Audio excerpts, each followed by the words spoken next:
전생에 갚지 못한 인연, 이번 생에 다시 만났다. 안녕하세요, 청취자 여러분. 오늘 밤은 인연에 관한 이야기를 들려드리려 합니다. 전생에서 이어진 인연, 그리고 그 인연을 풀기 위해 다시 만난 두 사람의 이야기입니다. 부처님께서는 말씀하셨습니다. 우연한 만남은 없다. 모든 만남은 전생의 인연이다. 500번을 스쳐 지나가야 한 번 만날 수 있고 1000번을 만나야 한 번 사랑할 수 있다. 오늘의 두 주인공도 그랬습니다. 우연히 만난 것 같았지만 사실은 전생에 맺어진 인연이었습니다. 그리고 그 인연은 사랑이면서 동시에 빚이었습니다. 마이너스. 서울 강남구의 한 카페 29세 수연은 친구를 기다리며 앉아 있습니다. 그때 카페 문이 열리고 한 남자가 들어옵니다. 수연은 그 남자를 보는 순간 멈칫했습니다. 가슴이 두근거렸습니다.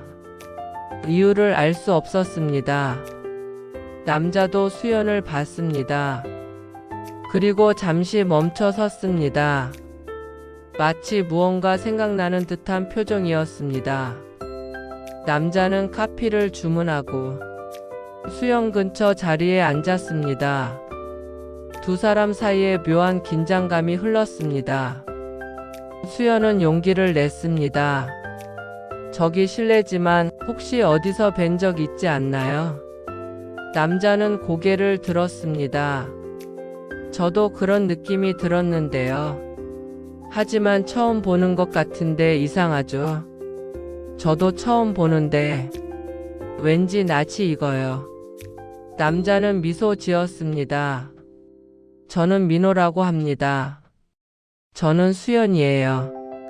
그렇게 두 사람은 만났습니다. 우연처럼 보였지만 사실은 필연이었습니다. 마이너스. 두 사람은 빠르게 가까워졌습니다.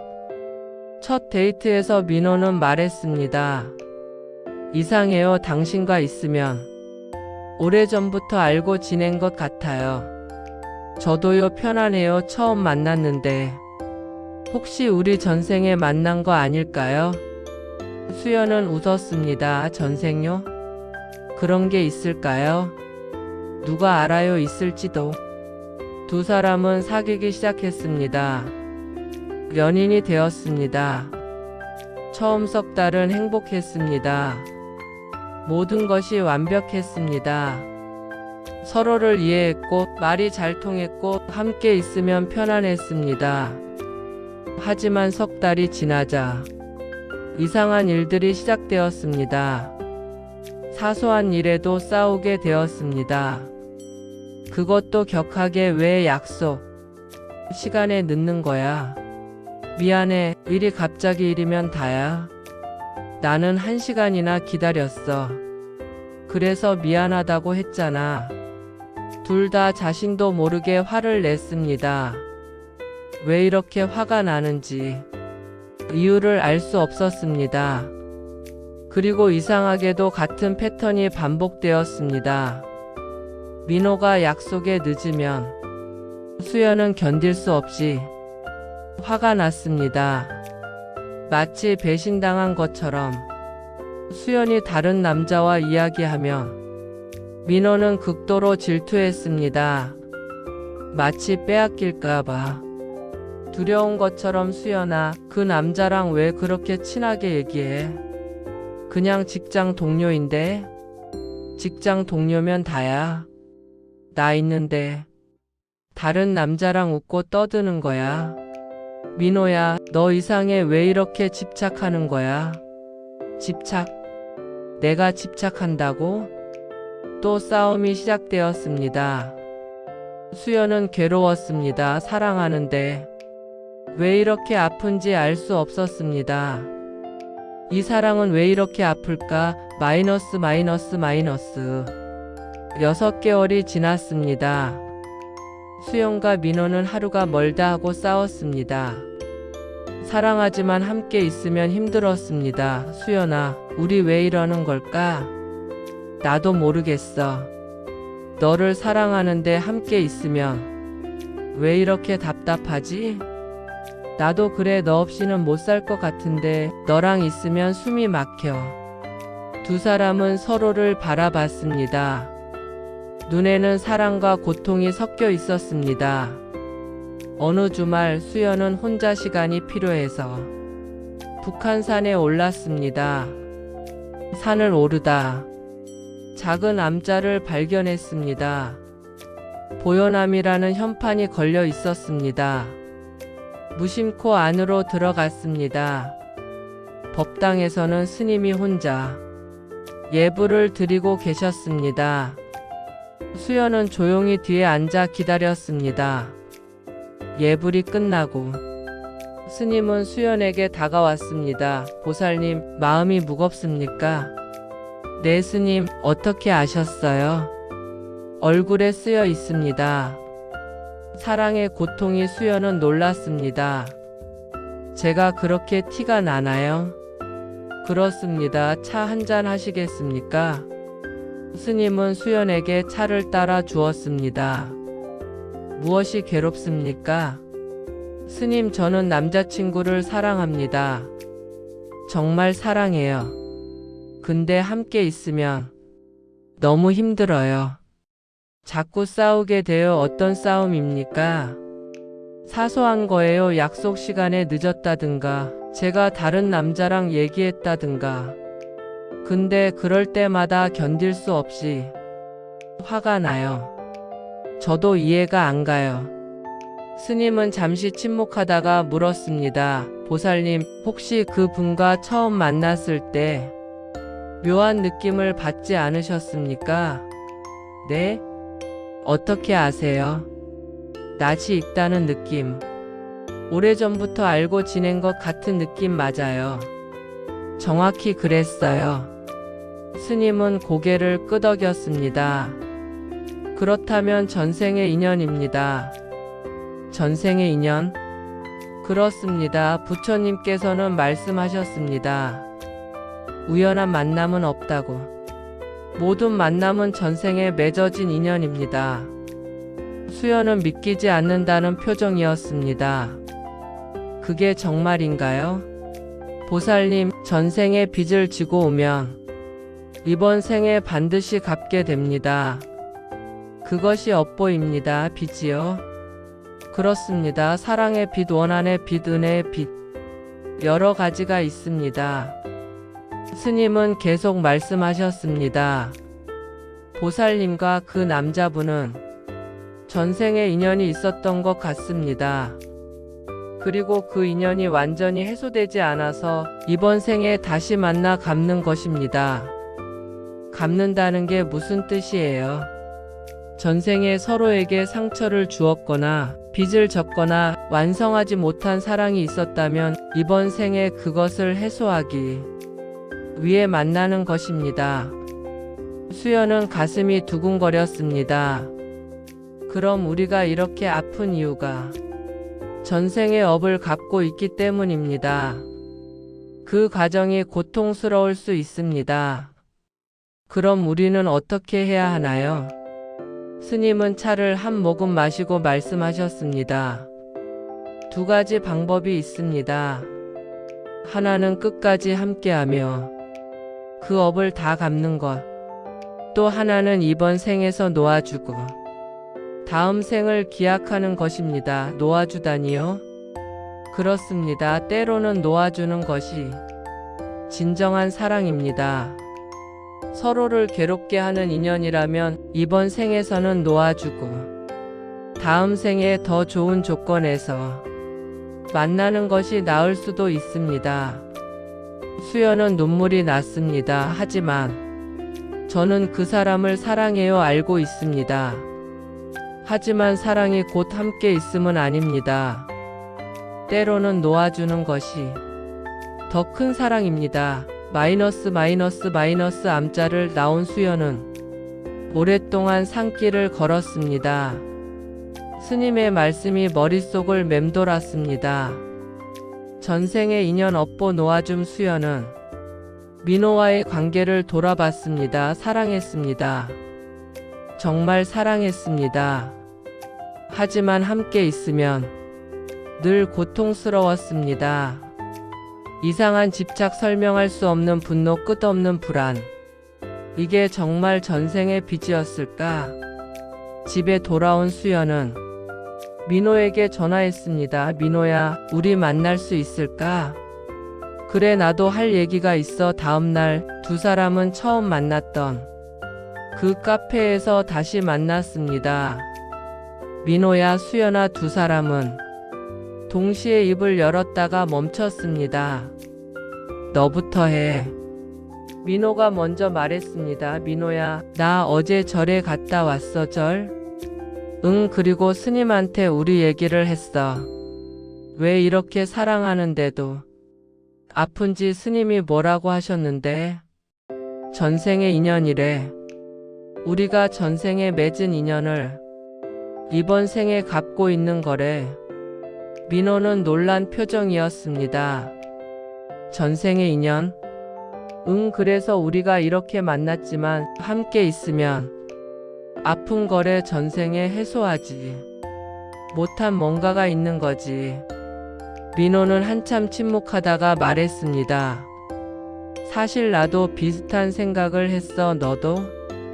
응, 너와 처음 만났을 때 그 기시감, 그리고 이 설명할 수 없는 집착, 보통의 사랑이 아닌 것 같았어. 두 사람은 서로를 바라봤습니다. 수연아, 나는 너를 사랑해. 정말 사랑해. 근데 나도 알아. 나도 너를 사랑하는데 함께 있으면 숨이 막혀. 민호는 수연의 손을 잡았습니다. 우리 어떻게 할까? 수연은 눈물을 흘렸습니다. 스님이 그러셨어. 놓아주는 것도 사랑이라고. 놓아주다니. 이번 생에서는 우리가 함께 할 수 없는 것 같아. 계속 서로를 아프게 할 것 같아. 그럼 다음 생을 기약하는 게 나을지도 몰라. 민호의 눈에서도 눈물이 흘렀습니다. 다음 생에, 응, 다음 생에는 이 업보가 다 해소돼서 우리가 진짜 행복하게 만날 수 있을 거야. 민호는 수연을 꼭 안았습니다. 미안해. 수연아, 너를 아프게 해서 아니야. 나도 미안해. 나도 너를 많이 아프게 했어. 두 사람은 한참을 그렇게 안고 있었습니다.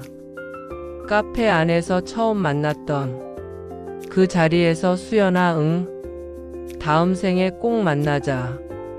그때는 이렇게 아프지 않게. 응, 약속해. 다음 생에 꼭 만나. 마이너스. 그날 밤 수연은 휴대폰에서 민호의 사진들을 지웠습니다. 아팠습니다. 가슴이 찢어지는 것 같았습니다. 하지만 동시에 묘한 평안함도 느껴졌습니다. 마치 오랫동안 짊어지고 있던 짐을 내려놓은 것 같았습니다. 민호야, 고마워. 그리고 미안해. 다음 생에 만나자. 수연은 창밖을 바라봤습니다. 달이 밝았습니다. 전생에 갚지 못한 인연, 이번 생에 다시 만났다. 그리고 이제 놓아준다. 마이너스 1년이 지났습니다. 수연은 많이 나아져 있었습니다. 마음이 편안해졌습니다. 가끔 민호가 생각났지만 예전처럼 아프지는 않았습니다. 오히려 따뜻한 그리움 같은 것이었습니다. 수연은 정기적으로 보요남을 찾았습니다. 스님과 차를 마시며 이야기를 나눴습니다. 스님, 저 많이 좋아졌어요. 그래 보입니다. 얼굴이 밝아졌습니다. 놓아주니까. 오히려 편해졌어요. 신기하게도. 그것이 해탈입니다. 보살님 해탈이요? 그렇습니다. 집착을 놓으면 자유로워집니다. 보살님은 그 남자분에 대한 집착을 놓았고 그래서 자유로워진 것입니다. 수연은 고개를 끄덕였습니다. 스님, 저희가 다음 생에 다시 만날 수 있을까요? 만날 수 있습니다. 인연은 끊어지지 않으니까요. 그때는 행복할 수 있을. 스님은 미소 지었습니다. 이번 생에 업을 해소했으니 다음 생에는 더 좋은 조건에서 만날 것입니다. 그리고 그때는 서로를 아프게 하지 않을 것입니다. 정말요? 그렇습니다. 부처님께서는 말씀하셨습니다. 모든 만남에는 이유가 있고 모든 이별에도 의미가 있다고. 보살님의 이번 이별은 다음 생에 더 좋은 만남을 위한 것입니다. 수연은 눈물이 났습니다. 하지만 슬픔의 눈물이 아니었습니다. 감사의 눈물이었습니다. 고마워요, 스님. 제게 깨달음을 주셔서. 제가 뭘 했습니까? 보살님이 스스로 깨달은 것입니다. 마이너스 2년 후 수연은 우연히 거리에서 민호를 마주쳤습니다. 수연아, 민호야, 오랜만이야. 두 사람은 서로를 바라봤습니다. 예전 같은 두근거림은 없었습니다. 대신 따뜻한 그리움이 있었습니다. 잘 지냈어? 응, 잘 지냈어. 너는? 나도. 근데 너 많이 밝아진 것 같다. 그래? 너도 편안해 보여. 민호는 미소 지었습니다. 수연아, 그때 우리 결정 잘한 것 같아. 나도 그렇게 생각해. 놓아주길 잘했어. 이별이 아팠지만 오히려 나를 찾게 된 것 같아. 나도 너에게 집착하느라 나 자신을 잃어버렸었는데 이제는 나를 찾았어. 두 사람은 편안하게 웃었습니다. 민호야, 다음 생에 만나자. 그때는 행복하게. 응, 꼭 만나자. 그때는 서로 아프게 하지 말고. 약속이야, 약속이야. 두 사람은 가볍게 포옹했습니다. 그리고 각자의 길로 갔습니다. 수연은 걸으면서 하늘을 올려다봤습니다. 고마워, 민호야. 너와의 인연으로 나는 성장했어. 다음 생에 또 만나. 바람이 불어왔습니다. 따뜻했습니다. 수연은 미소 지었습니다. 이제는 정말 평안했습니다. 마이너스. 청취자 여러분, 수연과 민호의 이야기는 우리에게 깊은 깨달음을 줍니다. 우리는 살면서 설명할 수 없는 끌림을 느낄 때가 있습니다. 처음 보는데 낯이 익은 사람, 오래전부터 알고 지낸 것 같은 느낌. 그것은 전생의 인연일 수 있습니다. 부처님께서는 말씀하셨습니다. 우연한 만남은 없다. 모든 만남은 전생에 맺어진 인연이다. 하지만 모든 인연이 아름다운 것은 아닙니다. 때로는 업보를 갚기 위한 인연도 있습니다. 그런 인연은 사랑하지만 아픕니다. 함께 있고 싶지만 힘듭니다. 그럴 때 우리는 선택할 수 있습니다. 끝까지 함께하며 그 업을 다 갚을 것인가? 아니면 이번 생에서는 놓아주고 다음 생을 기약할 것인가? 둘 다 옳은 선택입니다. 중요한 것은 집착하지 않는 것입니다. 수연과 민호는 놓아주기로 했습니다. 그리고 그 선택이 그들을 자유롭게 만들었습니다. 부처님께서는 말씀하셨습니다. 집착은 고통의 근원이다. 놓아주면 자유로워진다. 사랑하는 사람을 놓아주는 것은 쉽지 않습니다. 하지만 때로는 그것이 진정한 사랑입니다. 서로를 아프게 하는 사랑이라면 이번 생에서는 놓아주고 다음 생에 더 좋은 조건에서 만나는 것이 나을 수도 있습니다. 그것이 서로를 위한 진정한 사랑입니다. 오늘 밤 여러분을 괴롭게 하는 인연이 있다면 생각해 보십시오. 그 인연을 끝까지 붙잡고 있을 것인가? 아니면 놓아줄 것인가? 놓아주는 것이 배신이 아닙니다. 오히려 더 큰 사랑입니다. 그리고 기억하십시오. 진정한 인연은 끊어지지 않습니다. 이번 생에서 헤어져도 다음 생에 다시 만날 것입니다. 그때는 더 좋은 조건에서 더 행복하게 부처님께서 말씀하셨습니다. 모든 만남에는 이유가 있고 모든 이별에도 의미가 있다. 여러분의 이별도 의미가 있습니다. 다음에 더 좋은 만남을 위한 준비입니다. 그러니 슬퍼하되 절망하지는 마십시오. 놓아주되 잊지는 마십시오. 그 인연은 언젠가 다시 이어질 것입니다. 더 아름답게 감사합니다. 나무아미타불 관세음보살